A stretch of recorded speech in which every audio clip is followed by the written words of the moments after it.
The military alarm clock blared at precisely 0500 hours. Frank Milner bolted upright in bed, his weathered hand instinctively reaching for a weapon that wasn't there. Sweat beaded on his forehead as the remnants of Fallujah faded back into the darkness. The explosions, the screams, the weight of James on his shoulders. 78 years of life had etched deep lines into Frank's face. His blue eyes, once sharp as a hawk's, now carried a permanent heaviness. The nightmares never stopped at even 2 decades later. Just another day, he muttered to himself. Frank's small cabin sat on the outskirts of Oak Ridge, Arizona, where the desert met the mountains. The floorboards creaked beneath his feet as he moved with surprising agility for a man his age. Every item in the modest space had its place. Military precision in civilian life. The wooden box on his dresser remained locked. Inside were medals he never displayed and memories he rarely revisited. Beside it stood a silver frame holding a photograph of Catherine, his late wife. Her smile remained frozen in time 12 years after cancer had taken her. Frank reached for the dog tags around his neck. They clinked softly as he removed a small key attached to the chain. With practiced movements, he unlocked the bottom drawer of his desk and gazed at the silver star nestled in blue velvet. Beside it lay a yellowed letter he knew by heart, but could rarely bring himself to read. The morning routine never varied. Black coffee brewed strong enough to stand a spoon in it. The daily newspaper still delivered in print because Frank refused to read news on those damn screens. A thorough inspection of his 1975 Harley Davidson, maintaining the vintage motorcycle with parts becoming increasingly difficult to find. The bike's engine had a distinctive rumble that announced his presence long before he came into view. Frank had modified it himself, adding a custom tank that bore the faded emblem of the 7th Company Delta Special Forces. Few in town recognized its significance. As he stepped onto his porch preparing for his morning maintenance ritual, laughter erupted from the street. A group of young men passed by on modern sports bikes, their engines whining in a pitch Frank always found ear-biting on. "Hey, old-timer, playing with antiques again?" one shouted, revving his engine mockingly. Frank said nothing. He simply continued his inspection, checking the oil with the same focus he once applied to field stripping an M4 in complete darkness. The young riders sped away, leaving only dust and fading laughter. Frank watched them disappear down the road, his expression unchanged. Their mockery bounced off him like bullets off armor, leaving no visible damage, but adding unseen weight to an already heavy spirit. Oak Ridge had once been a bustling mining town. Now it existed in a peculiar limbo between forgotten relic and struggling survivor. The Peace of Mary Church stood at its center, its white steeple visible from miles away. Main Street featured the standard small-town fixtures, a hardware store, a diner, a small grocery, and Black Wolf Bar at the far end where no respectable citizen ventured after dark. Frank guided his Harley toward Lou's Diner, the morning sun already beating down on his leather jacket. He parked in his usual spot away from other vehicles where he could keep an eye on his bike through the window. The bell above the door jingled as he entered. The aroma of bacon and coffee enveloped him like an old friend. Betty, the 70-year-old owner, nodded from behind the counter. Her silver hair was pulled back in a practical bun, her movements efficient despite arthritis in her hands. "The usual, Frank," she called. He nodded, settling into the corner booth that offered a view of both the entrance and his motorcycle. Betty was perhaps the only person in Oak Ridge who knew Frank had served. The coffee arrived black and scalding, just as he liked it. Betty lingered a moment longer than necessary. "Veterans breakfast next Sunday at the church," she said casually. "Pastor Wilson asked me to mention it." Frank grunted non-committally. He'd tried the local VFW chapter when he first arrived in Oak Ridge. The experience hadn't been welcoming. The other veterans seemed to sense something different about him, something that set him apart from their shared experiences of conventional warfare. "They're bringing in some speaker from the base," Betty continued, "something about honoring the forgotten heroes." "No such thing as heroes," Frank murmured, his first words of the morning. "Just men who were too stupid to run the other way." Betty's eyes softened with understanding. "Tell that to my herald. Man talked about you Delta boys like you walked on water." Frank's gaze snapped up from his coffee. "Don't look so surprised," Betty said. "I know what those markings on your bike mean. Not many would recognize them, but Harold made sure I knew every unit insignia from every branch." She placed the newspaper beside his coffee. "Your breakfast will be right up." As Betty walked away, Frank opened the paper. The headline announced a major memorial event at the nearby military base. Several generals would be attending to commemorate the 20th anniversary of operations in Fallujah. Frank stared at the date. Had it really been 20 years? The radio behind the counter played softly a news segment about veteran homelessness and inadequate support systems. Statistics washed over him as he gazed out the window at the town slowly coming to life. How many men like him were out there, men who carried wars inside them, while the world moved on forgetting? Back at his cabin, Frank worked on his Harley. The chain needed adjustment, and the carburetor was acting up again. As his hands worked with practiced precision, his mind drifted back to Delta Force, to the men of his unit. They had been the best America had to offer. 6 operators, each with specific skills, united by training so rigorous it forged bonds stronger than family. Alpha Team, they called themselves unofficially. Officially, they were the 7th Company, Delta Special Forces, deployed to the worst hotspots around the globe. Frank could still see their faces. Rodriguez with his perpetual smile, Cooper and his card tricks, West, who could hit a target at impossible distances, Taylor with his encyclopedic knowledge of explosives, and James Miller, his second in command and best friend since Ranger School. The memory came unbidden and vivid as yesterday. Fallujah, 2004. Intelligence had located high-value targets in a 3-story structure in the city center. Alpha Team was sent in during the darkness before dawn. What they didn't know was that the building was wired with explosives. The first blast caught them just after entry. The structure shuddered, flames erupting from the ground floor. Smoke filled the stairwell, thick and acrid. Communications went down immediately. "Alpha Team status!" Frank barked through the chaos. The responses came between coughs. Rodriguez was down with a leg injury. Cooper was helping him. West, Taylor, and Miller were on the 2nd floor, cut off by flames. Frank remembered the heat against his skin, the weight of his gear, the taste of smoke. The decision took less than a second. "Cooper, get Rodriguez clear. I'm going up for the others." The flames roared as support beams began to collapse. Frank navigated the burning stairwell, the training taking over. He found West first unconscious from a blow to the head. Taylor was trying to drag him while maintaining cover from sporadic gunfire outside. "Where's Miller?" Frank shouted over the inferno. Taylor pointed to a collapsed section. "Checking for the targets," he insisted. Frank handed Taylor his spare respirator. "Get West out. Use the east window. There's a drainage pipe you can use to descend." Then he plunged deeper into the burning structure. The temperature climbed until his skin felt ready to blister through his protective gear. He found James trapped under a fallen beam, conscious but unable to free himself. "About time you showed up, boss," James coughed, attempting a smile through blood-streaked teeth. "Shut up and help me lift," Frank replied, positioning himself to lever the beam. Together they managed to shift the weight enough for James to slide free. His leg was badly injured, bone visible through torn flesh. "Can't walk," James stated matter-of-factly, the way one might comment on the weather. "Don't need to," Frank answered, hoisting his friend onto his shoulders in a fireman's carry. The building was coming down around them. Frank navigated through the flames, James growing heavier with each step. Gunfire erupted from outside as they emerged onto a 3rd-floor balcony. The only way down was through a gauntlet of enemy fire. "Leave me," James ordered. "That's too much open ground." "Shut up, Lieutenant," Frank snapped, using their old ranks from before Delta. "No man left behind." He ran. Bullets kicked up dust around his feet. A round grazed his arm. Another his side. The pain registered distantly unimportant compared to the mission: get James to safety. They almost made it. The extraction point was 50 meters ahead when the sniper found his mark. James jerked violently against Frank's shoulder. Once. Twice. Frank. Just his name spoken softly despite the chaos. They reached the extraction team. Medics swarmed them. Frank refused to release his grip on James until a medic gently explained what he already knew deep down. The shots had been fatal. James grabbed Frank's vest with surprising strength for a dying man.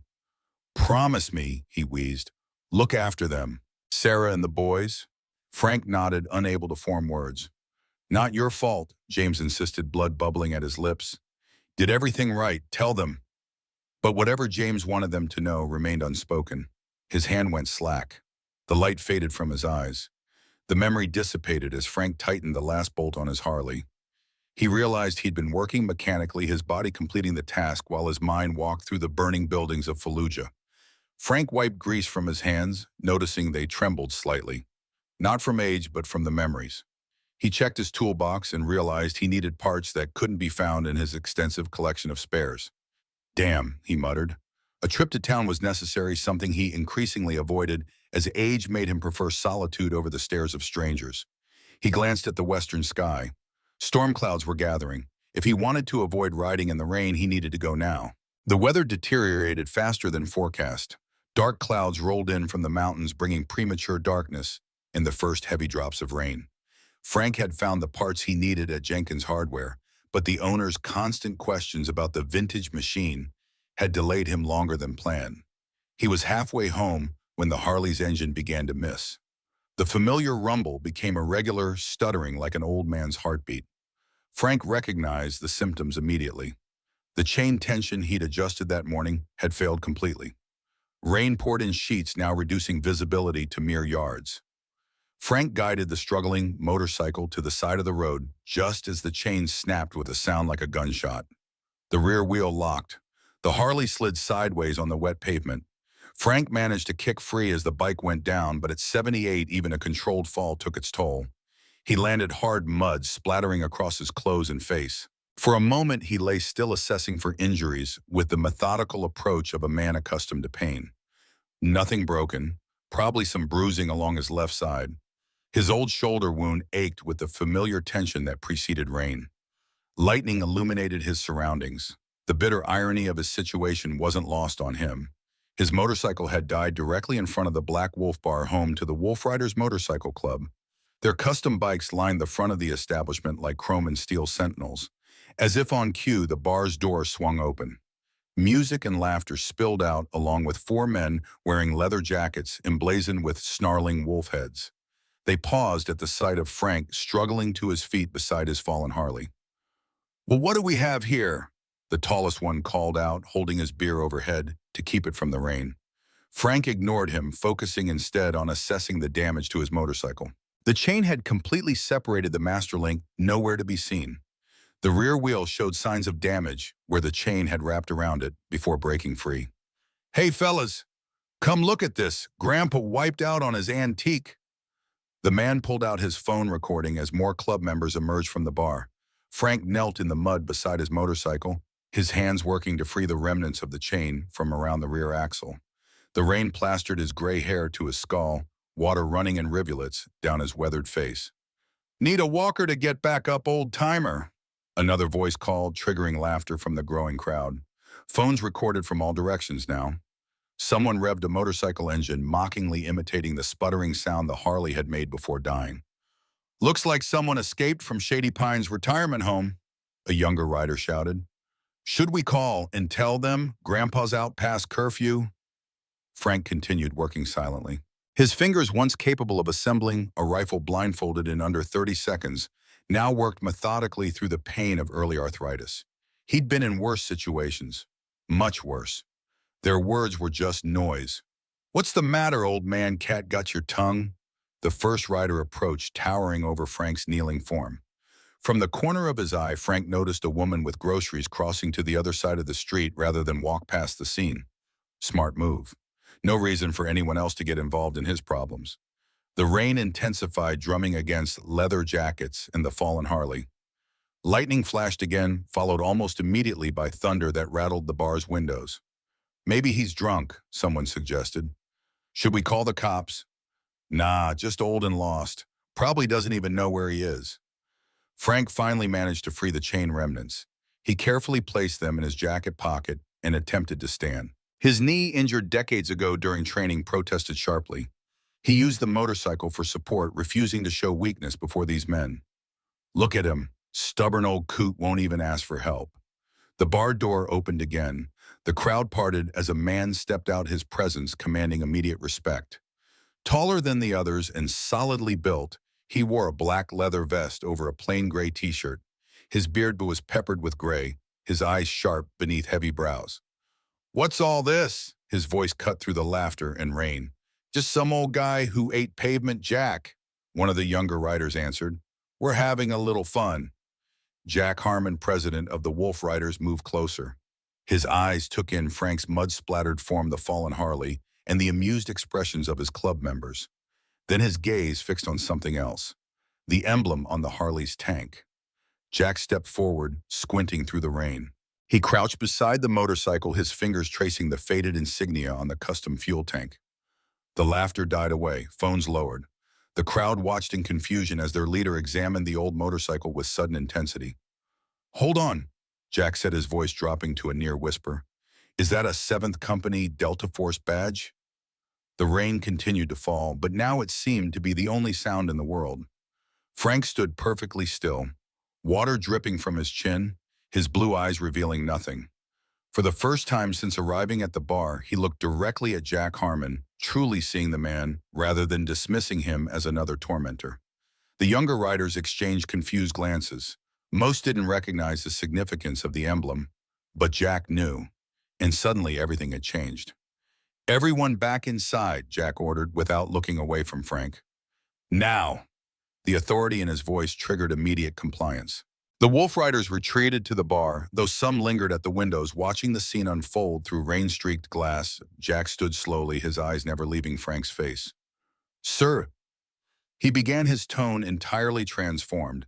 Am I speaking with a Delta operator? Frank remained silent, decades of operational security habitual now, neither confirming nor denying. My name is Jack Harmon. I served with the 3rd Battalion, 5th Marines in Afghanistan. He straightened his posture, subtly muscle memory from years of standing at attention. It would be an honor to help you with your motorcycle, sir. The sir wasn't patronizing. It was genuine respect, soldier to soldier. Frank assessed the man before him. Jack was perhaps in his late 50s, the right age for Afghanistan. His stance and bearing spoke of military training that never quite leaves the body. Frank Milner, he finally replied, his voice rough from disuse. And it's not, sir. I worked for a living. Jack's face broke into a knowing smile, recognizing the old enlisted man's retort to being called sir. Let's get your bike out of this rain, Sergeant, Jack said, correctly guessing Frank's rank from his age and demeanor. Then we can see about fixing that chain. As Jack called for help from inside, Frank stood in the downpour, feeling something he hadn't experienced in years. Recognition, not of his name or his face, but of what he had been. What part of him would always be. The rain continued to fall, washing away mud and just perhaps beginning to rinse away something else too. The invisible barrier Frank had built between himself and the world. As if on cue, the bar's door swung open. Music and laughter spilled out alongside 4 men wearing leather jackets emblazoned with snarling wolf heads. They paused at the sight before them, an old man on his knees in the mud, a vintage Harley-Davidson collapsed on its side. Well, what do we have here? The tallest one called out, holding his beer bottle above his head to keep it from the rain. Frank continued working methodically, his focus entirely on the damaged motorcycle. The chain had completely separated the master link, nowhere to be seen. The rear wheel showed signs of damage where the chain had wrapped around the axle before breaking free. Hey fellas, come look at this. Grandpa wiped out on his antique. The man pulled out his phone recording as more club members emerged from the bar. Frank knelt in the mud beside his motorcycle, his weathered hands working to free the remnants of the chain from around the rear axle. The rain plastered his gray hair to his skull, water running in rivulets down his face. Not once did he acknowledge the growing audience. Need a walker to get back up, old-timer, another voice called, triggering laughter from the gathering crowd. Phones recorded from all angles now. Someone revved a motorcycle, mockingly imitating the sputtering sound the Harley had made before dying. Crude jokes about retirement homes and adult diapers echoed across the parking lot. Frank remained silent, his fingers once capable of field stripping an M16 blindfolded, in 30 seconds, now working steadily through the pain of early arthritis. The mockery washed over him like the rain. He'd endured worse, far worse. What's the matter, old man cat, got your tongue? The first rider approached, towering over Frank's kneeling form. From the corner of his eye, Frank noticed a woman with groceries crossing to the other side of the street rather than pass by the scene. Smart move. No reason for civilians to get involved in situations they couldn't control. The rain intensified, drumming against leather jackets and the fallen Harley. Lightning flashed again, followed almost immediately by thunder that rattled the bar's windows. Maybe he's drunk, someone suggested. Should we call the cops? Nah, just old and lost. Probably doesn't even know where he is. Frank finally freed the broken chain completely. He placed the twisted metal carefully in his jacket pocket and attempted to stand. His knee, injured decades ago during a night parachute drop, protested sharply. He used the motorcycle for support, refusing to show weakness. Look at him. Stubborn old coot won't even ask for help. The bar door opened once more. The crowd parted as a man stepped out, his presence commanding immediate respect. Taller than the others and solidly built, he wore a black leather vest over a plain gray t-shirt. His beard was peppered with gray, his eyes sharp beneath heavy brows. "What's all this?" His voice cut through the laughter and rain. "Just some old guy who ate pavement, Jack," one of the younger riders answered. "We're having a little fun." Jack Harmon, president of the Wolf Riders, moved closer. His eyes took in Frank's mud-splattered form, the fallen Harley, and the amused expressions of his club members. Then his gaze fixed on something else, the emblem on the motorcycle's fuel tank. Jack stepped forward, squinting through the rain.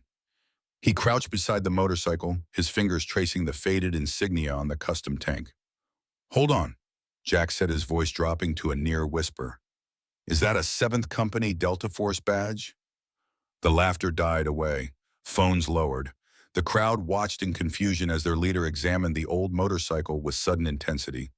Frank stood perfectly still, water dripping from his chin, his blue eyes revealing nothing. For the first time since arriving at the bar, he looked directly at Jack Harmon, truly seeing the man, rather than dismissing him as another tormentor. The younger riders exchanged confused glances.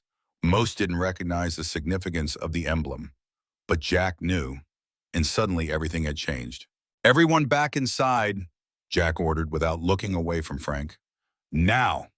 The authority in his voice triggered immediate compliance. The Wolf Riders retreated to the bar, though some lingered at the windows, watching the scene unfold through rain-streaked glass. Jack stood slowly, his eyes never leaving Frank's face. "Sir," he began, his tone entirely transformed. "Am I speaking with a Delta operator?"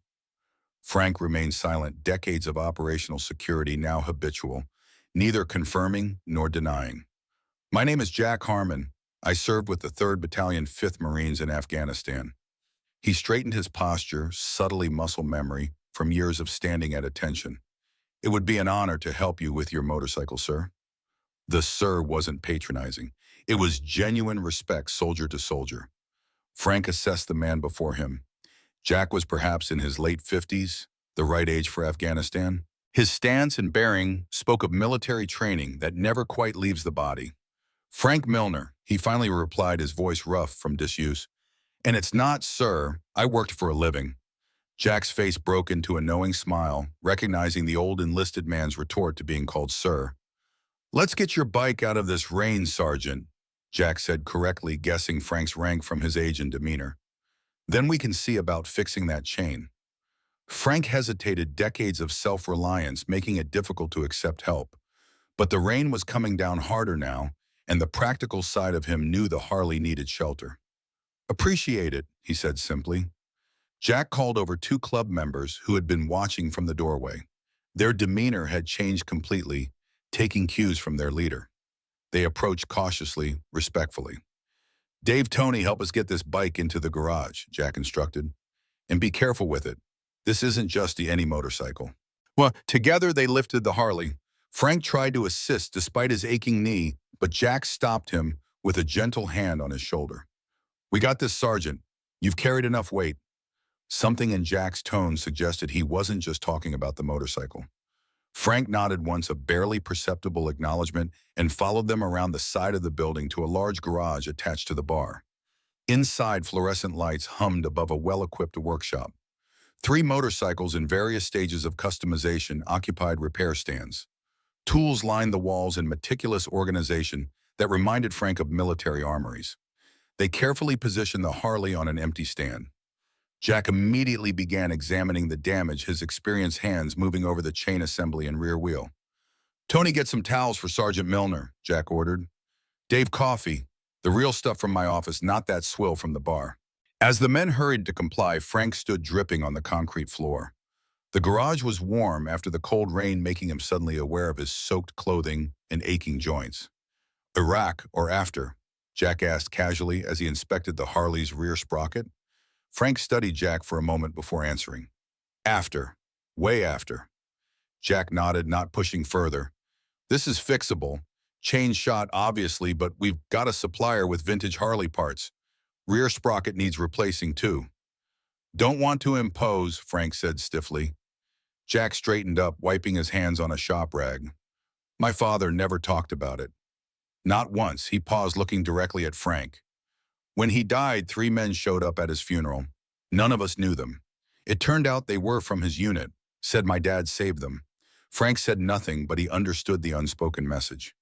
After that, Jack continued, I promised myself I'd never walk past a veteran who needed help, especially not one who served in the units that take on the missions no one ever hears about. The younger club member returned with several large towels. Frank accepted them gratefully, drying his face and hair. There's a bathroom through there, Jack pointed. You can get cleaned up. Dave's bringing dry clothes. They might be a bit large, but they'll be warm. Frank wanted to refuse. His independence was a fortress he'd built over decades of solitude, but he was cold wet and his knee was throbbing. Sometimes tactical retreat was the wisest course. Thank you, he said simply, and made his way to the bathroom. In the harsh fluorescent light, Frank confronted his reflection. An old man stared back at him, face lined with age and experience. Water dripped from silver hair that had once been military short and dark brown. The eyes were the same, though. Alert, assessing, never truly at rest. He removed his soaked jacket, revealing the plain black t-shirt beneath. Along his right arm, a long scar ran from elbow to wrist, legacy of a night operation gone wrong in Somalia. Smaller scars marked his hands and forearms. A roadside bomb in Iraq had left a starburst pattern of pale tissue on his left shoulder. Maps of a life spent in conflict zones, territory claimed in blood and pain. A knock at the door interrupted his thoughts. Dave's voice came through. Clothes are outside the door, when you are ready, sir. Frank dried himself as best he could and opened the door just enough to retrieve the offered items. Black sweatpants, a gray t-shirt, and a Wolf Rider's hoodie. All too big, but dry. He changed quickly, efficiency ingrained through decades of rushed preparations. When he emerged, Jack was on the phone speaking in technical terms about motorcycle parts. The Harley was already partially disassembled, the damaged components laid out systematically on a workbench. Dave approached with a steaming mug of coffee. Black right, you look like a black coffee man. Frank accepted the mug with a nod. The coffee was good, strong and hot, no nonsense. Military coffee. The garage door opened, admitting another blast of rainy air and a young man in his mid-20s. He shook water from his leather jacket and pulled off a dripping helmet, revealing close-cropped blonde hair. Delivery ran late because of the storm, he announced to Jack. Then he noticed Frank and froze, staring with undisguised curiosity. Mark, Jack said, ending his phone call. Come meet our guest. Mark approached cautiously, studying Frank with an intensity that seemed inappropriate for a first meeting. There was something searching in his gaze, something personal. Mark Miller, this is Frank Milner. His Harley broke down out front. We're helping him get it running again. Miller, the name hit Frank like a physical blow. It wasn't an uncommon surname, but combined with the young man's age and blonde hair so similar to James. Miller, Frank heard himself ask. Mark nodded, still staring. You served with a James Miller, didn't you, in Delta Force? The garage seemed to recede around Frank, the present moment fading as the past rushed in like floodwaters breaking through a dam. James on his shoulders. The weight. The blood. The promise. How do you know that name? Frank's voice was barely audible. Because James Miller was my father, Mark said simply, and you're the man who carried him out of Fallujah. Frank's coffee mug nearly slipped from his grasp. Jack quickly moved to take it, exchanging a look with Mark. Maybe we should continue this inside, Jack suggested, gesturing toward a door that presumably led to the bar's back rooms. It's more comfortable, and I think you both could use a real drink.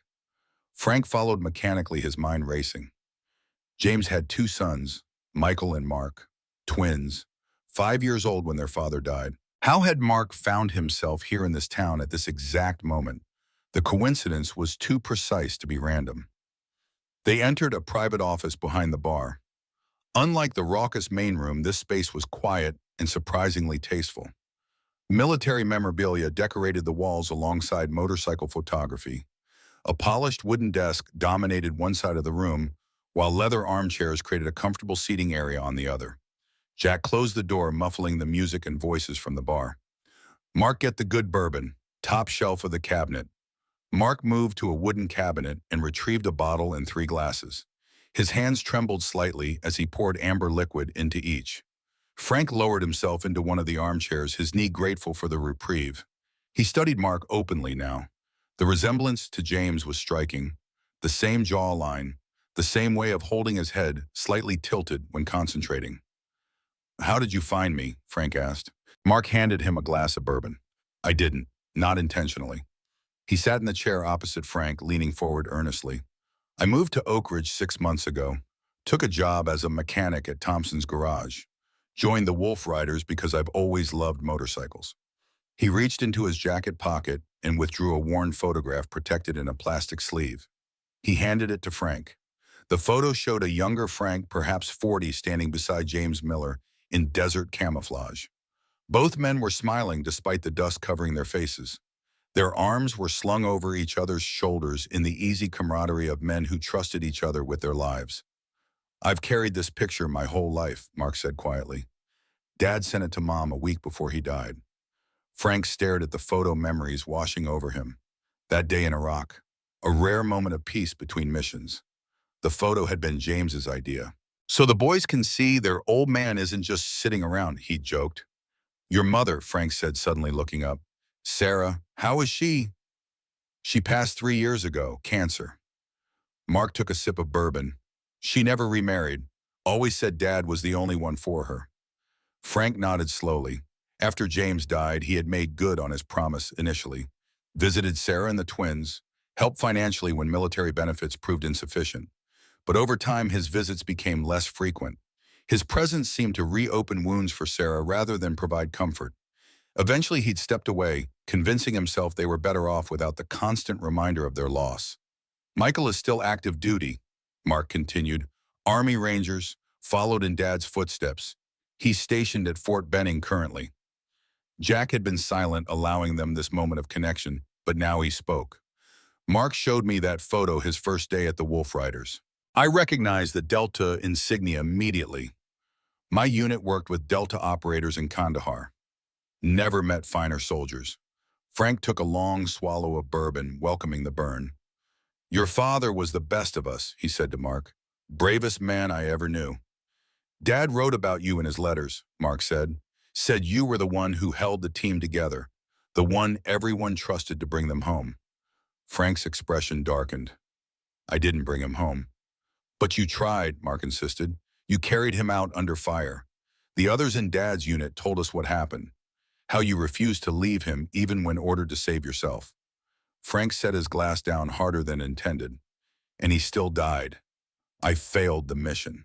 Jack's voice cut in firm and authoritative. "With respect, Sergeant, every Marine and soldier knows the risks. Your mission was to get your men out. From what I understand, you saved 4 of your 6-man team that day. In our line of work, that's a win, not a failure." Frank looked away, unable to accept the absolution. For 20 years, he'd carried not just the memory of James's weight on his shoulders, but the crushing burden of his death. No amount of rational argument could convince him he wasn't responsible. "Dad knew the risks," Mark said softly. In his last letter to Mom, he wrote that if anything happened to him, it wouldn't be because his brothers in arms didn't do everything possible to prevent it. Frank's hands curled into fists in his lap. Fine words, cold comfort for a widow and 2 fatherless boys. Mark leaned forward. "You know what else he wrote? He said if he didn't make it back, we should look to you as an example. Frank Milner is what a real man looks like," he wrote. "Remember that when you're trying to figure out how to be in this world." Frank's head snapped up. James had never told him this. "We tried to find you after the funeral," Mark continued. "The military wouldn't give Mom much information. Said you'd left the service. No forwarding address. That was true. After James's death, Frank had completed his remaining months of enlistment and declined reenlistment. He'd taken his discharge papers and disappeared into civilian life, moving from town to town, never staying long enough to form connections, running from memories that followed him regardless. I didn't want to be found, Frank admitted. Why back? Mark asked, a hint of the abandoned child in his voice. Frank stared into his bourbon, searching for words to explain the inexplicable. How do you tell a man you abandoned his family because you couldn't face your own failure? How do you justify 2 decades of isolation born from guilt and shame? Because every time I looked at you and your brother, I saw James. He finally said, I saw what I couldn't save, what I took from you. The room fell silent except for the muffled bass from the bar's music system and the steady drumming of rain against the windows. Jack stood abruptly. I need to check on the Harley. Dave's good, but he doesn't know vintage bikes like I do. He moved to the door, then paused. Take all the time you need. This office is yours for as long as you want it.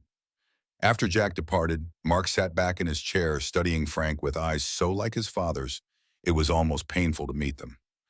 You know what I remember about you? Mark asked.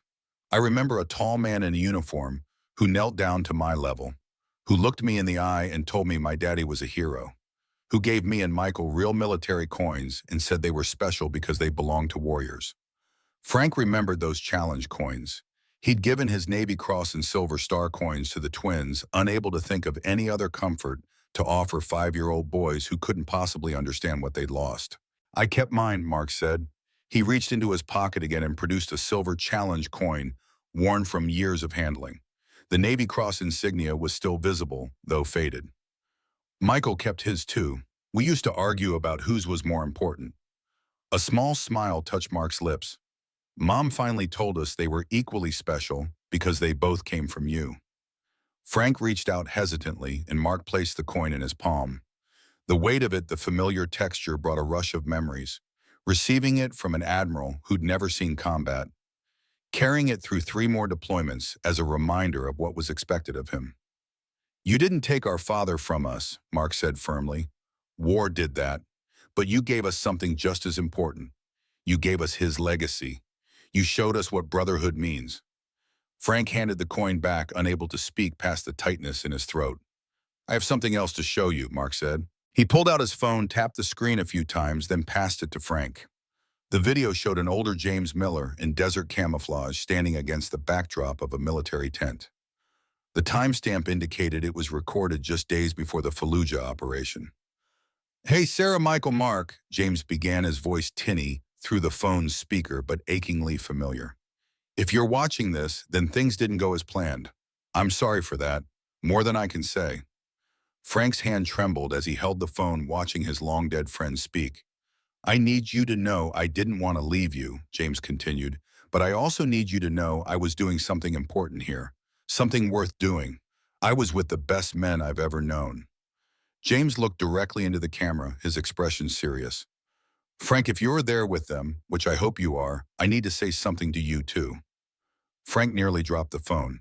James had somehow anticipated he might be watching this someday. You're probably blaming yourself. Don't.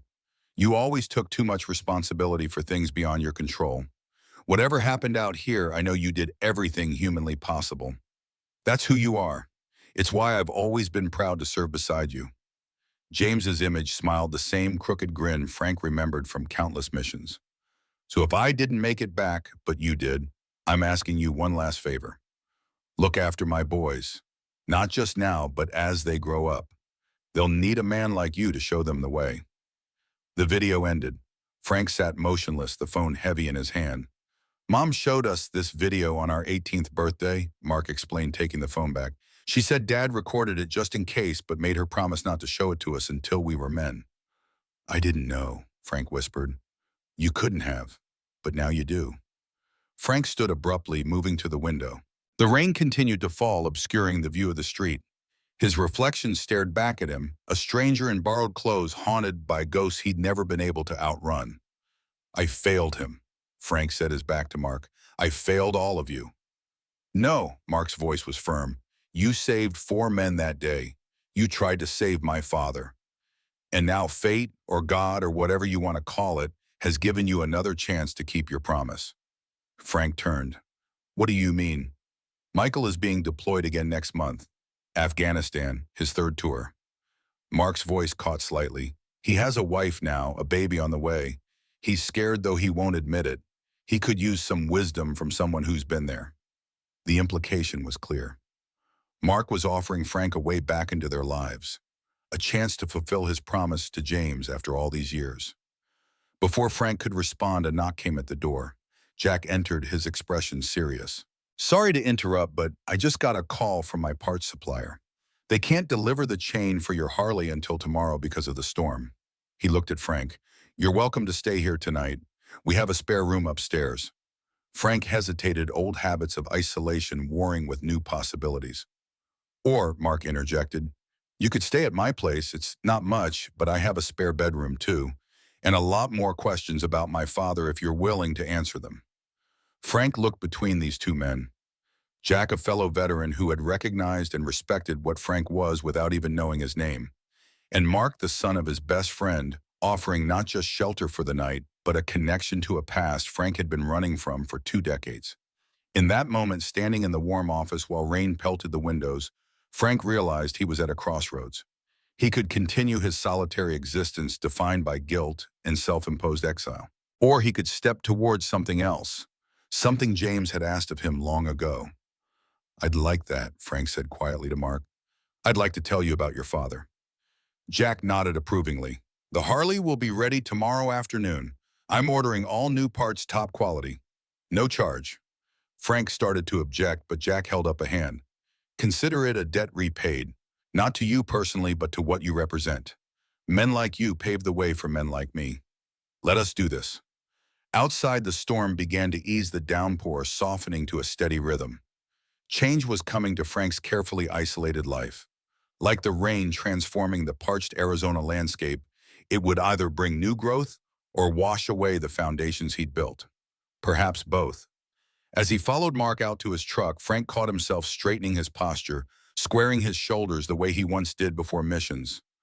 Old instincts responding to new challenges. For the first time in years, Frank Milner felt the stirring of something he'd thought long dead. Purpose.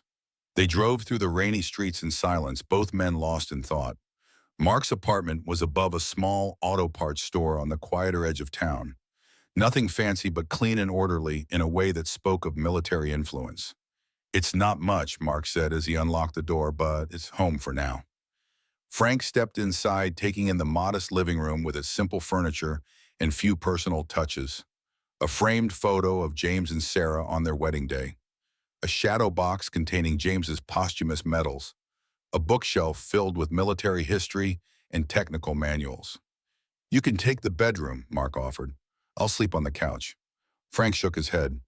Couch is fine for me. I've slept in worse places. Mark didn't argue. He understood enough about men like Frank to know when not to push. I'll get you some blankets. There's more coffee if you want it. Or beer in the fridge. Frank opted for coffee. Alcohol loosened the hold he kept on his memories, and he'd already had enough bourbon to feel the edges softening. Tonight would bring dreams he knew. Better to stay sharp. They sat at the small kitchen table, steam rising from their mugs. The clock on the wall ticked steadily. Outside, the rain had settled into a gentle patter. Michael calls every Sunday, Mark said suddenly. Tomorrow afternoon, if you're still here. He left the sentence unfinished, but the invitation was clear. Frank nodded slowly. I'd like that. If Michael's okay with that. He will be. He's been wanting to meet you again for years. Mark hesitated, then added, we both were. We have a lot of questions only you can answer. Frank looked down into his coffee. I'll answer what I can. Some things are still classified. We understand that. It's not the operations we care about. It's who our father was. The man behind the uniform. Frank nodded again. James was the best of us. Not just as a soldier, but as a man. He talked about you boys all the time. Carried your pictures everywhere. Mark's eyes glistened in the dim kitchen light. Did he suffer at the end? The question hung in the air between them. Frank had expected it, had dreaded it for 20 years. But Mark deserved the truth, or as much of it as Frank could bear to share. It was quick, he said finally. He was conscious long enough to speak a few words, then he was gone. He didn't linger. It wasn't the whole truth. James had struggled for breath, blood bubbling from his lips as he tried to speak. But some details wouldn't help Mark. Some burdens Frank would continue to carry alone. His last thoughts were of you, your brother, and your mother, Frank added. That part was completely true. James's final words had been about his family. Mark nodded, relief visible in the slight easing of tension around his eyes. Thank you for telling me that. Mom always wondered. The official report just said killed in action. They talked into the night, Frank sharing stories of James that were suitable for a son to hear. The practical jokes in training. The time James had talked their way out of a checkpoint using nothing but confidence and a pack of cigarettes. The Christmas they'd spent on a rooftop in Baghdad, James insisting on hanging tiny ornaments on a scraggly plant they'd found. Carefully edited versions of the truth, leaving out the violence and fear that had been constant companions. The less savory aspects of life in war zones. The darkness that sometimes overtook even the best of men. As the night deepened, Mark began to yawn. Frank recognized the signs of exhaustion. Get some sleep, he said gently. We can talk more tomorrow. Mark nodded and stood. The bathroom's through there if you need it, extra toothbrush in the drawer.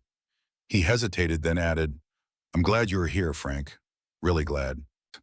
After Mark retired to his bedroom, Frank sat alone in the darkened living room. The borrowed clothes felt strange against his skin. The unfamiliar surroundings kept his senses alert. But for the first time in years, something else competed with the vigilance relief. Relief that the secret he'd carried for 20 years, his perceived failure to save James, had finally been spoken aloud. Relief that James's sons didn't blame him for their father's death. Relief that perhaps, just perhaps, he could still keep his promise. Frank stretched out on the couch, pulling the blanket over himself. As expected, sleep brought dreams of Fallujah. The heat, the noise, the weight of James on his shoulders. But this time, something was different. This time in the dream, James smiled at him. Not with accusation or disappointment, but with pride. About time you showed up, dream, James said, echoing his words from that fateful day. But now they carried a different meaning. Not about the rescue mission, but about Frank's return to the lives of James's sons. For the first time in 20 years, Frank slept through the night without waking in a cold sweat. The ghosts were still there, but they had begun to transform from accusers to companions. Old soldiers standing watch together in the dark. The morning after their conversation at Mark's apartment, Frank woke to the aroma of fresh coffee.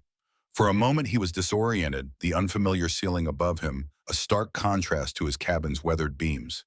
Then memory returned, bringing with it the weight of yesterday's revelations.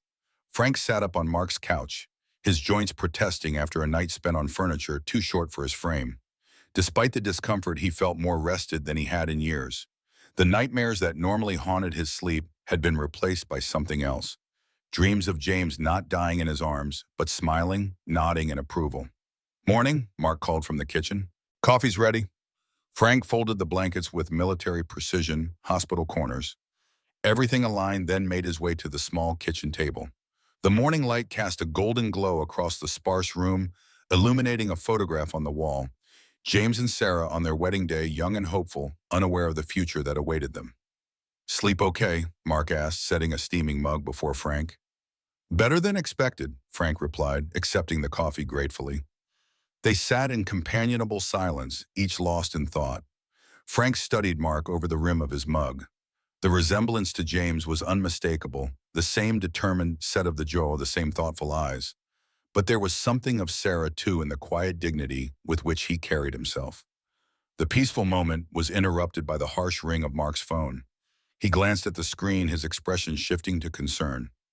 It's Jack, he said, answering. Hey, what's up? Frank watched as Mark's face paled. Something was wrong. Very wrong. When Mark asked, his voice tight, Are you sure? A pause. We'll be right there. He ended the call, his hands trembling slightly. It's Michael. He was injured in Afghanistan 3 days ago. They're medevacing him to the base hospital. Jack's contact says he'll arrive within the hour. The news hit Frank like a physical blow. Another Miller boy in harm's way, another chance to fail James's family or perhaps to make amends. How bad? Frank asked, already standing mission ready. Jack doesn't know details. just that he's alive. Mark grabbed his jacket. They wouldn't normally let me see him right away, not immediate family by their rules, but Jack thinks General Harrison might help. Apparently he's on base for some memorial event. Harrison. The name brought a flood of memories. William Harrison. Captain back then, now evidently a general. The officer who'd commanded the Fallujah operation. The man who'd recommended Frank for the Medal of Honor he'd refused to accept. You know him, Mark asked, keys in hand. We served together. Frank's tone made it clear there was more to the story, but now wasn't the time. Let's go. The drive to the base was tense, both men lost in their thoughts. Frank watched the landscape past memories surfacing with each military structure they approached. The parade ground where formations gathered. The obstacle course where operators tested their limits. The helicopter pad where the wounded returned home. At the main gate, they were directed to the visitor center. The young corporal behind the desk checked his computer, then frowned. I'm sorry, sir. Sergeant Miller's status is listed as restricted. Only immediate family with proper authorization can receive information or visitation approval. His wife is in Georgia, Mark explained, struggling to maintain composure. She's pregnant. It will take her at least a day to get here. The corporal looked sympathetic but firm. I understand, sir, but regulations are clear. Without proper authorization. Excuse me. Frank stepped forward. Is General Harrison on base today? The corporal blinked, surprised by the abrupt change in topic. Yes, sir. The general is overseeing preparations for tomorrow's memorial ceremony. Please inform him that Sergeant First Class Frank Milner, retired 7th Company Delta Special Forces, requests a brief meeting regarding an urgent matter involving the family of a fallen operator. The formal military phrasing had its intended effect. The corporal straightened almost imperceptibly. One moment, sir. He picked up a phone, speaking quietly. Frank caught fragments. Delta operator. Urgent family matter. Yes, sir. The corporal replaced the receiver. The general's aide will meet you at headquarters, building 237. Outside, Mark looked at Frank with newfound respect. That was impressive. Frank shook his head. Not rank. Brotherhood. They drove to headquarters, parking in the visitor section. Frank led the way, his posture unconsciously straightening, his gait falling into the measured rhythm of a soldier on duty. 20 years of civilian life fell away with each step toward the imposing building. In the lobby, a lieutenant in dress uniform approached. Sergeant Milner, Lieutenant Cooper. The general asked me to escort you to his office. Frank nodded, then gestured to Mark. He's with me. The lieutenant hesitated, then nodded. This way, gentlemen. They followed him through security checkpoints and up an elevator to the top floor. The hallway was lined with photographs of past base commanders and significant operations. Frank kept his eyes forward, avoiding the visual reminders of a life he'd left behind. Lieutenant Cooper stopped before a polished wooden door, knocked once, then opened it. Sergeant Milner and companion, sir. He stepped aside, allowing them to enter. The office was spacious but functional. Maps covered one wall, framed commendations another. Behind a substantial desk stood General William Harrison, 4 stars gleaming on his shoulders, silver hair cropped in the same military cut he'd worn as a captain. For a moment, the years fell away, and Frank saw the younger man who had led them through dust and blood and fire. Then reality reasserted itself. They were both old men now, marked by time and experience. Frank Milner, Harrison said, his voice deeper than Frank remembered. 20 years is a long time between reports, Sergeant. Frank came to attention automatically. Yes, sir. My apologies, sir. Harrison waved a hand dismissively, then extended it across the desk. Skip the formalities, Frank. I'm just glad to see you alive. Frank shook the offered hand, feeling the strength still present in the general's grip. Allow me to introduce Mark Miller, James's son, Frank said, turning slightly. Harrison's eyes widened slightly. James Miller's boy. He came around the desk, examining Mark closely. You look just like him. Spitting image. Thank you, sir, Mark replied.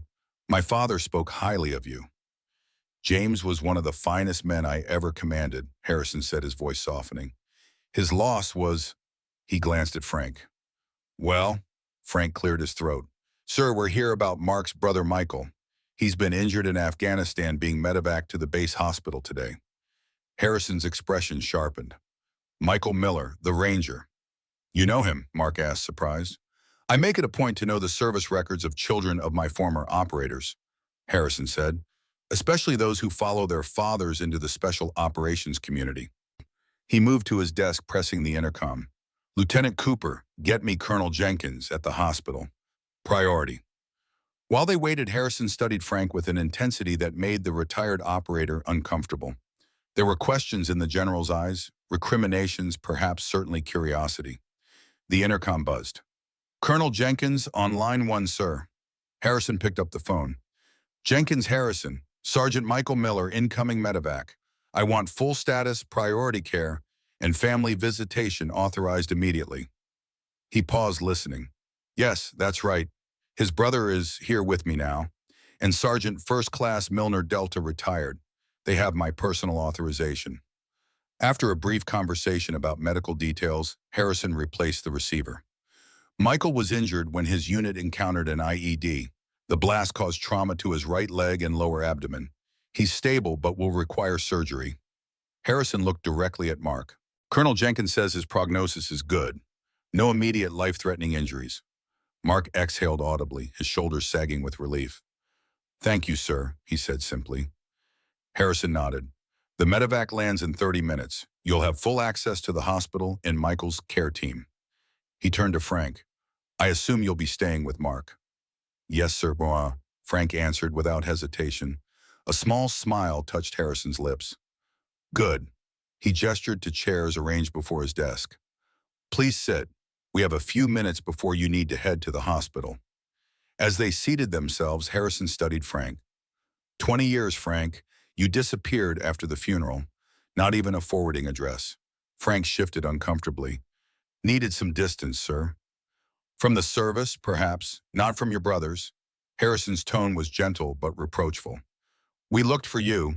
I personally authorized resources to track you down. Why? Frank asked bluntly. Harrison leaned back in his chair. Because you deserve better than to disappear into the shadows.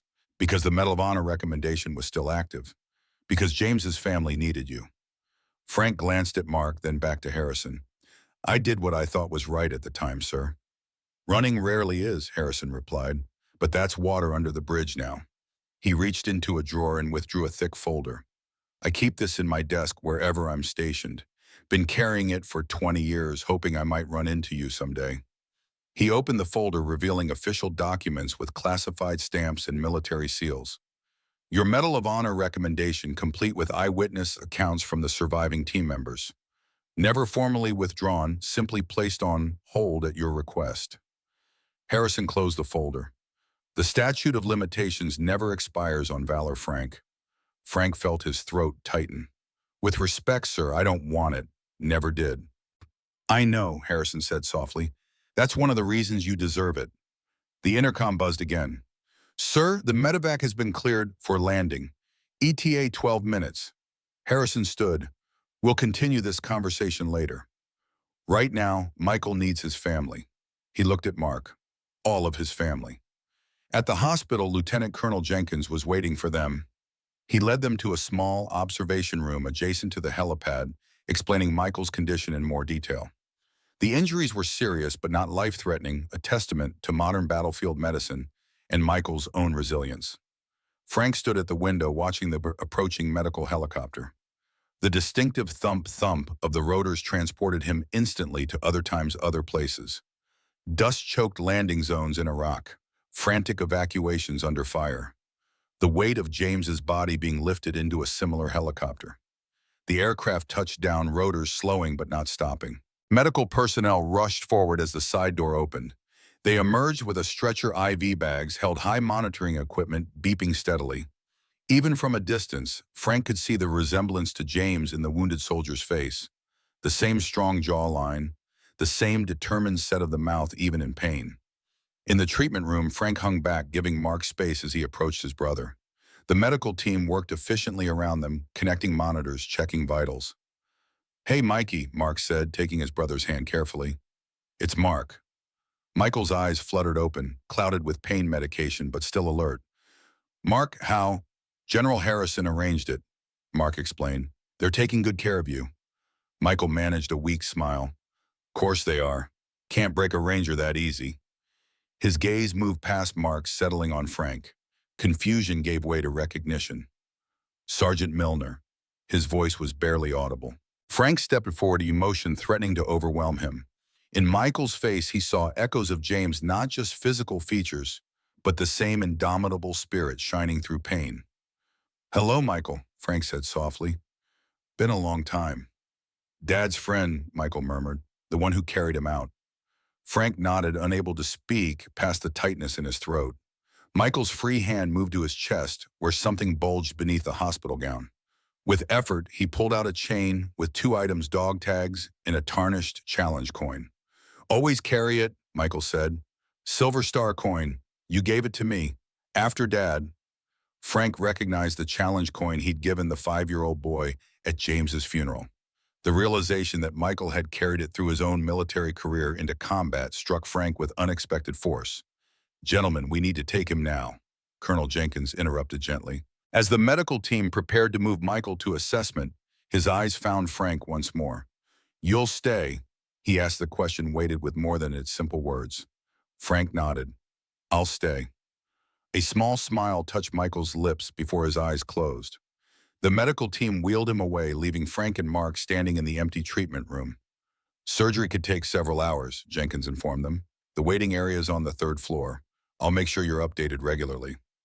In the waiting room, time slowed to the peculiar crawl familiar to anyone who has awaited news of a loved one in surgery. Frank and Mark settled into the uncomfortable chairs, the silence between them occasionally broken by updates from the nursing staff. "He's strong," Mark said eventually. "Always has been." Frank nodded, like his father. The comment opened a door to conversation, memories of James mingling with stories of his son's childhood. Frank learned how Sarah had raised the twins alone, working 2 jobs while earning a nursing degree, how she had kept James's memory alive through photographs and stories, how she had never remarried, devoting herself instead to her sons, and later to caring for other military families as a VA nurse. "She never blamed you," Mark said suddenly, "for what happened to Dad. She told us you did everything humanly possible to save him." Frank stared down at his hands. "She was a remarkable woman. She also said you were the most honorable man she'd ever met besides Dad." Mark hesitated, then added, "She wondered why you stopped visiting. Said it was like losing part of Dad all over again." The words hit Frank like physical blows.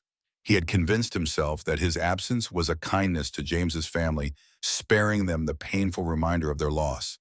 Never had he considered that his disappearance might have compounded their grief. "I thought it was better," he said finally, "for everyone." "It wasn't," Mark said simply. "But you're here now, that's what matters." The surgery lasted nearly 5 hours. Colonel Jenkins appeared periodically with updates. The internal bleeding was controlled. The orthopedic team was working on the leg fractures. Everything was proceeding as expected. Late afternoon stretched into evening. Mark contacted Michael's wife, Catherine, in Georgia, updating her on his condition and arranging for her airport pickup the following morning.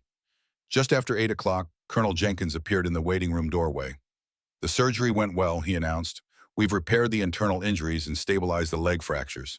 He's in recovery now, still under anesthesia, but his vital signs are strong." Mark exhaled audibly. "When can we see him?" "He'll be moved to the ICU within the hour. You can visit briefly then, though he likely won't be fully conscious until morning." Jenkins looked directly at Frank. "General Harrison has authorized overnight accommodations for all of you on base if needed." Frank nodded his thanks. Harrison's influence was ensuring they received every consideration possible. "One more thing," Jenkins added. "When we were prepping Michael for surgery, he was quite insistent about something. Mentioned a Sergeant Milner several times. Said it was important you knew he completed the mission. Does that make sense to you?" Frank felt a chill run down his spine. Completed the mission. The phrase echoed in his mind, triggering memories of James speaking those exact words after operations. "Yes," he said softly, "it makes perfect sense." After Jenkins departed, Frank and Mark settled in to wait for Michael's transfer to the ICU. The hospital grew quieter as evening deepened, the daytime bustle replaced by the more subdued rhythm of night shifts. "Did you ever marry Frank?" Mark asked suddenly. Frank nodded. "Once, Catherine. She was a physical therapist at the VA when I left the service. We had 15 good years before cancer took her." "I'm sorry," Mark said. "Children?" "No, Catherine had complications from earlier treatments. Children weren't possible. Frank's expression softened slightly. She would have been a wonderful mother. Is that when you moved to Oak Ridge after she passed? Few years later, tried staying in our house in Phoenix, but too many memories. Started drifting. Oak Ridge was supposed to be temporary, but the isolation suited me. Mark considered this. You've been alone a long time. Frank shrugged. Gets to be a habit. Bad habits can be broken, Mark observed. Before Frank could respond, a nurse appeared. Mr. Miller, your brother's being moved to ICU now. You can see him for a few minutes if you'd like. In the intensive care unit, Michael lay surrounded by equipment, his leg elevated and bandaged tubes and wires connecting him to various machines. Despite the medical apparatus, he looked peaceful, the steady beep of heart monitors providing reassuring evidence of his stable condition. Mark approached the bed, speaking softly to his unconscious brother. Frank stood back, giving Mark privacy. Watching them together brought a fresh wave of emotion.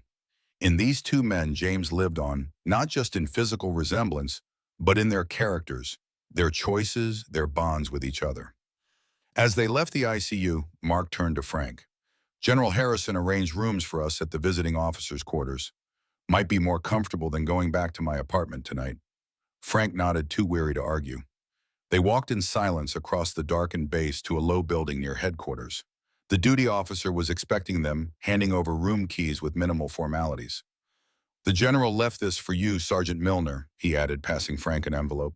In his assigned room, Spartan but comfortable with military efficiency, Frank opened the envelope. Inside was a note in Harrison's precise handwriting. Frank, tomorrow's memorial ceremony honors the fallen from Operation Phantom Fury, including James. Your presence would mean a great deal to those who served with you both. 0900 hours at the parade ground. Dress as civilian formal or uniform for those still serving. The past cannot be changed, but it can be honored, and perhaps finally laid to rest. Harrison Frank sat heavily on the edge of the bed, the note trembling slightly in his hand. The memorial ceremony, of course. The 20th anniversary of Fallujah, of James's death. The event that Harrison had been preparing when Michael's medevac interrupted. Could he do it? Stand among the survivors, face the families of those who didn't return, hear James's name read aloud among the fallen.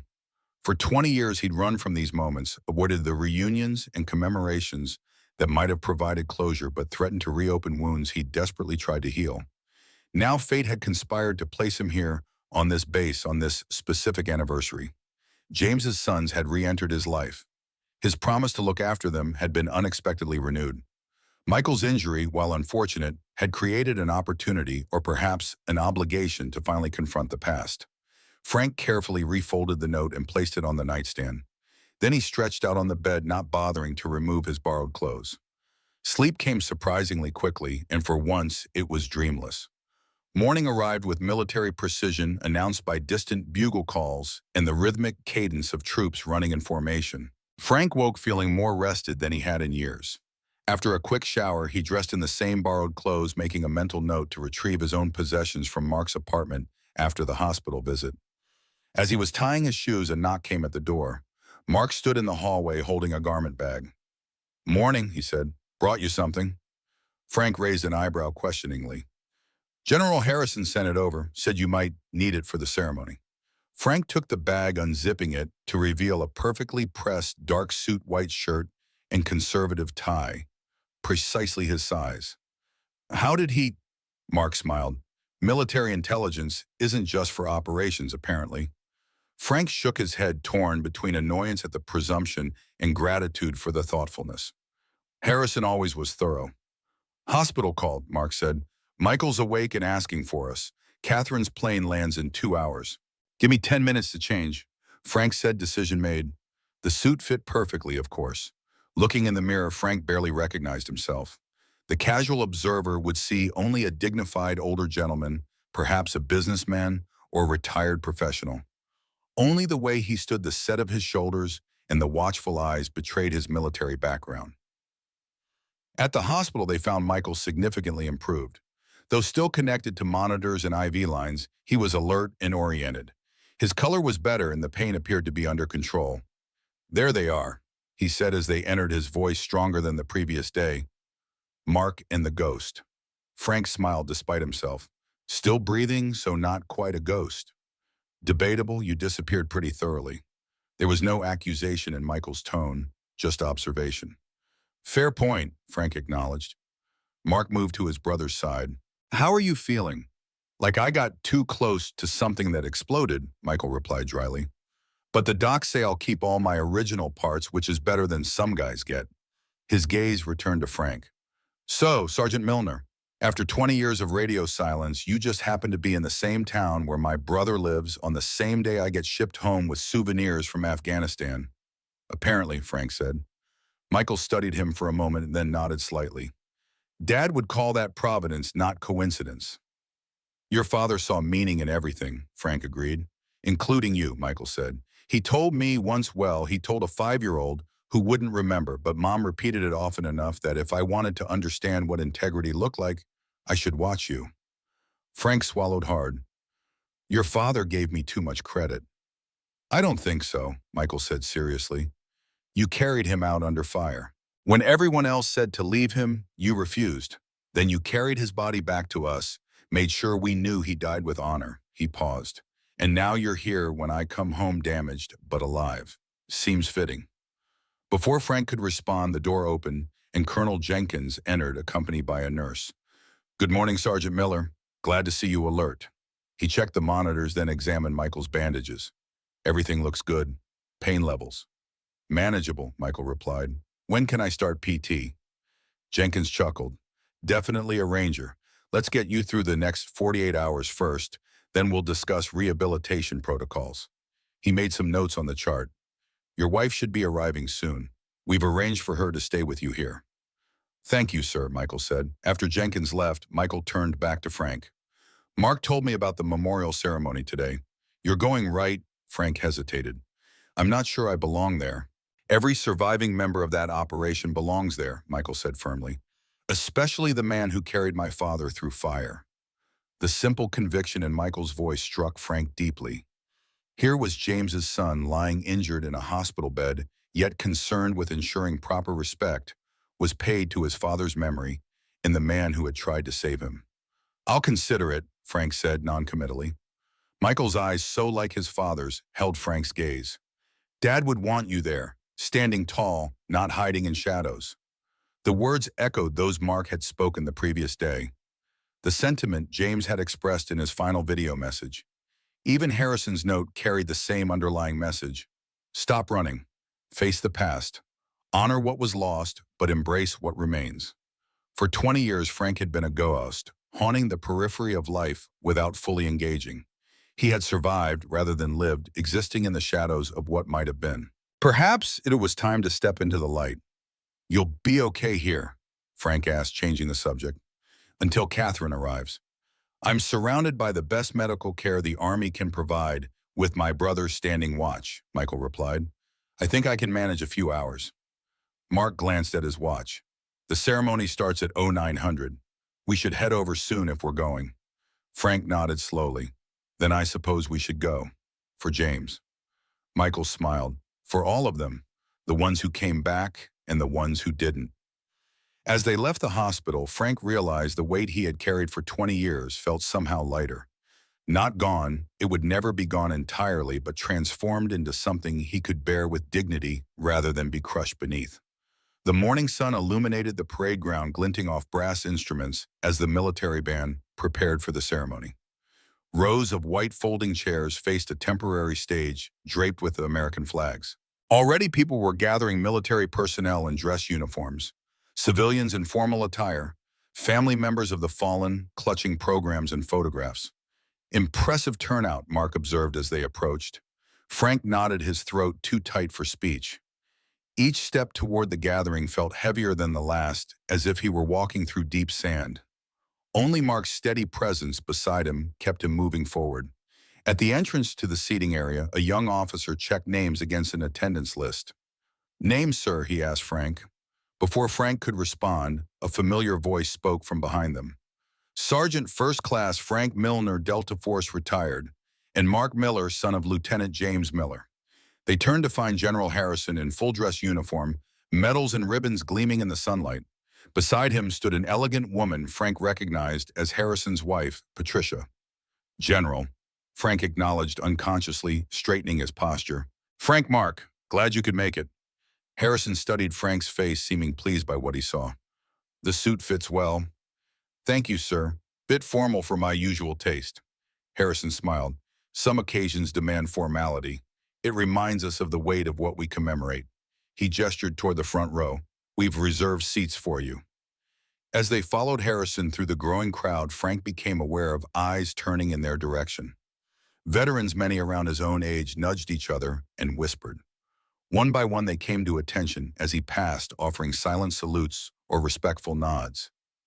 "Word got around that you were here," Harrison explained quietly. "Many of these men served in the same operation. They know who you are, what you did." Frank kept his eyes forward, uncomfortable with the recognition, but unwilling to dishonor it by looking away. The front row was indeed reserved. Small placards marked seats for dignitaries, high-ranking officers, and special guests. One read simply, "SFCF Milner Delta." Beside it, another read, "M. Miller Family." As they took their seats, more people arrived. Frank recognized some faces from 20 years ago now, lined with age and experience. Others were strangers, but their bearing and the subtle markers in their civilian clothing identified them as veterans of special operations units. To Frank's surprise, he spotted three men he knew well, Rodriguez, Taylor, and West, the surviving members of Alpha Team, his old unit. They saw him at the same moment, their expressions registering shock, then recognition, then something that looked remarkably like joy. "They've been attending every year," Harrison murmured beside him, "hoping you might show up one day." Before Frank could process this information, the ceremony began. The national anthem played, everyone standing in respect. Frank found himself saluting automatically, the gesture ingrained by decades of service. General Harrison delivered a powerful opening address, speaking not of glory but of sacrifice, not of victory but of duty. Frank listened, his attention divided between Harrison's words and the memories they evoked. The dust and heat of Fallujah, the weight of gear on aching shoulders, the faces of men he'd served with, some now present, others gone forever. "We will now read the names of those who gave their lives during Operation Phantom Fury," Harrison announced. "As each name is called, a bell will toll once." A young lieutenant stepped forward with a list. He began reading names alphabetically, each followed by the solemn tone of a single bell. With each name, someone in the audience, a parent, spouse, child, or comrade, would stand briefly in acknowledgement. Frank tensed as they moved through the alphabet, approaching the M's. Beside him, Mark sat very still, his hands clasped tightly in his lap. "Lieutenant James Alexander Miller, Delta Force." The bell tolled. Mark stood, his posture military straight, despite never having served. Frank remained seated, frozen by a surge of emotion so powerful it left him momentarily paralyzed. Then from somewhere deep within, strength asserted itself. Frank rose to his feet beside Mark, standing tall despite the weight of memory and regret. Around them, others stood as well, Rodriguez, Taylor, West, Harrison, and dozens more veterans who had served with James, officers who had commanded him, fellow operators who had known him only by reputation. A silent tribute that spoke volumes about the man James had been. As the last name was read and the final bell tolled, Harrison returned to the podium. "Among us today are survivors of that operation. Men who carried the wounded, who fought house to house, who endured what most cannot imagine. Some bear physical scars. All carry memories that never fade." His gaze found Frank in the front row. "We are particularly honored to have with us Sergeant First Class Frank Milner, whose actions during the battle exemplified the highest traditions of military service. When his team was ambushed and Lieutenant Miller was critically wounded, Sergeant Milner carried him through enemy fire in an attempt to reach medical aid." Frank felt the attention of the entire assembly shift to him. The weight of hundreds of eyes, some curious, some knowing, all respectful, pressed upon him like a physical force. Though Lieutenant Miller ultimately succumbed to his injuries, Sergeant Milner's actions that day saved four other members of his team. For 20 years, he has carried not just the memory of his friend, but the burden of believing he somehow failed in his mission. Frank stared straight ahead, unwilling to meet the gazes directed his way. How could Harrison speak of this so publicly? These were private wounds not meant for public display. I speak now not as a general, but as the captain who commanded that operation. Harrison continued, his voice softening. Frank, you did not fail. You exemplified the warrior ethos. I will never leave a fallen comrade. James would be the first to tell you that. Mark's hand found Frank's shoulder, squeezing gently in silent support. After the ceremony, we will unveil a new memorial wall bearing the names of the fallen. But a name etched in stone is only part of how we remember. The true memorial lies in how we live, how we honor their sacrifice through our actions.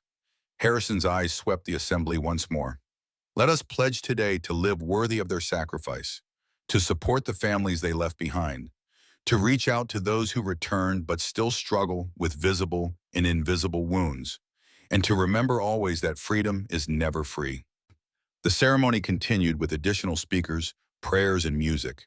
Throughout, Frank remained acutely aware of his surroundings, yet strangely detached, as if observing from a distance.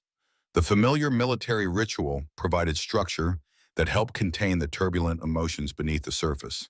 Finally, Harrison invited everyone to proceed to the memorial wall for the unveiling.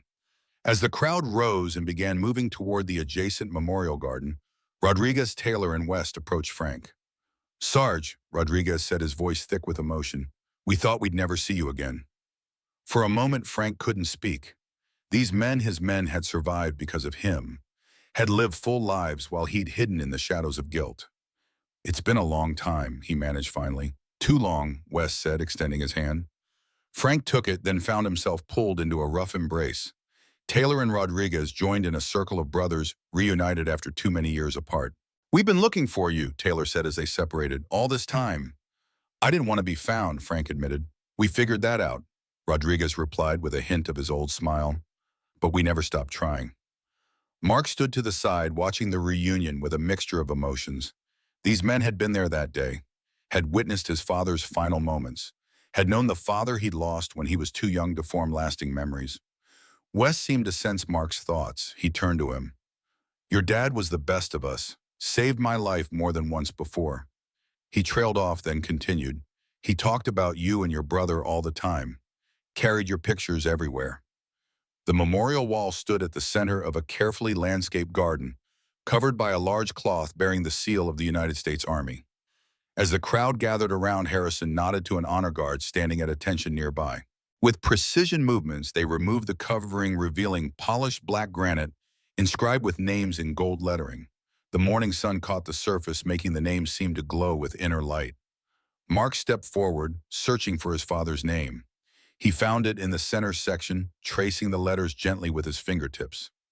Frank hung back, unwilling to intrude on this private moment. But Mark turned, extending his hand in invitation. He's your brother too, Mark said quietly. Come see. Slowly, Frank approached the wall. James Alexander Miller.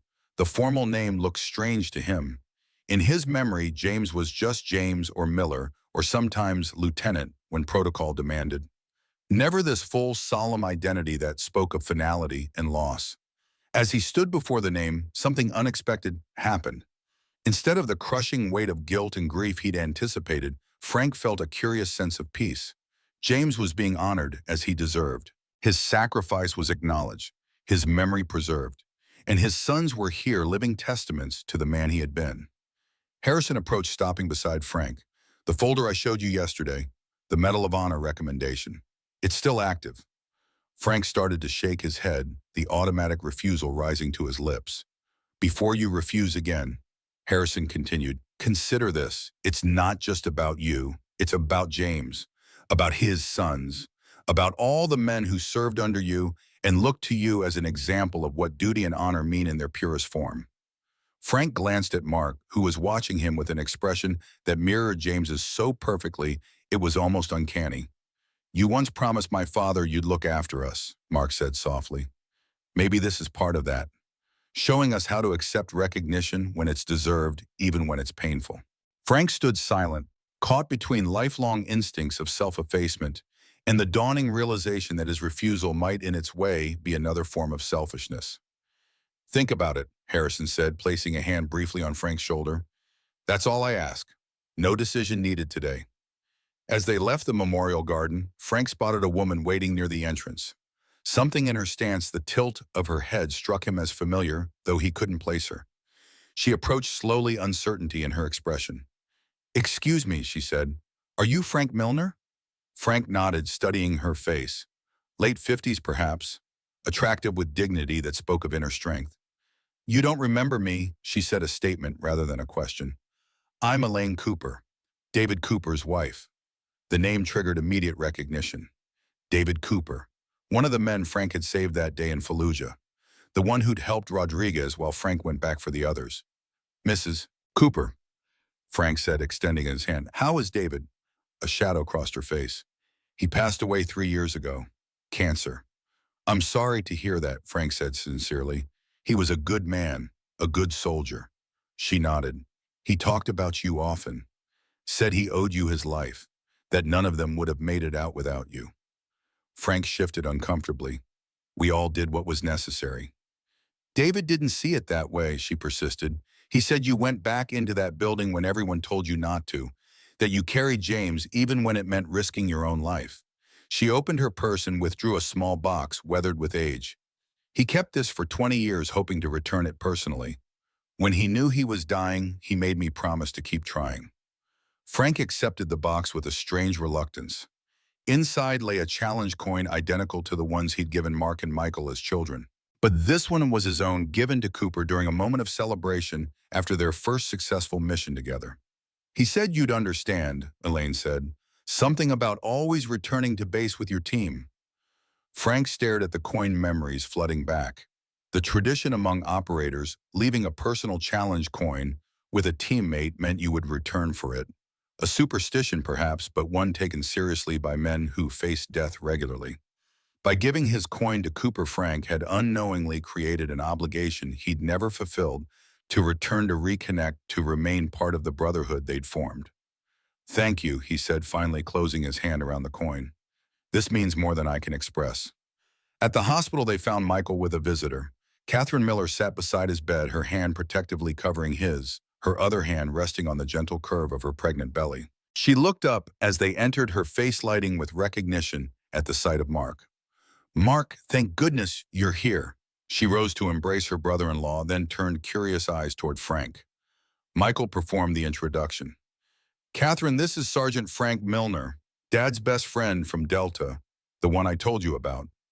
Understanding dawned in Catherine's eyes. "The one who carried him out."